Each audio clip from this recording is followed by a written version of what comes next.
हमारे भारतीय इतिहास में ये पढ़ाया जाता है कि महान शासक जो गुप्त वंश के द्वितीय शासक थे और एक महान शासक, महान कवि और महान सितार वादन जानते थे, और उनकी तुलना ही अन्य किसी भी राजा से करना या कहें कि सम्राट अशोक की तुलना के समक्ष माने जाते हैं। उनसे एक छोटे से एक योद्धा से कर देना ये कहाँ तक उचित है, ये तो हम तो नहीं समझ पाते।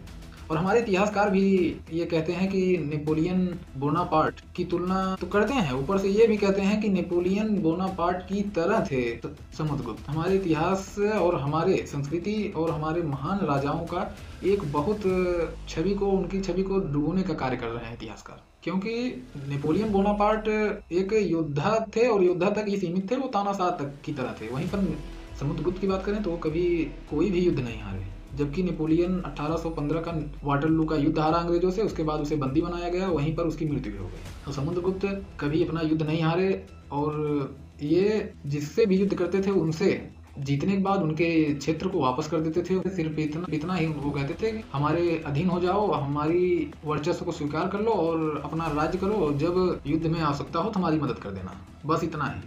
वहीं पर जब नेपोलियन जीतता था तो वो अपना क्षेत्र बढ़ा लेता था। और जबकि हमारे इतिहासकार और बाहर के इतिहासकारों को ये कहना चाहिए कि नेपोलियन बोनापार्ट को फ्रांस या यूरोप का समुद्रगुप्त भी कहते हैं, तो शायद नेपोलियन की छवि और बढ़ती और ये उचित भी रहता।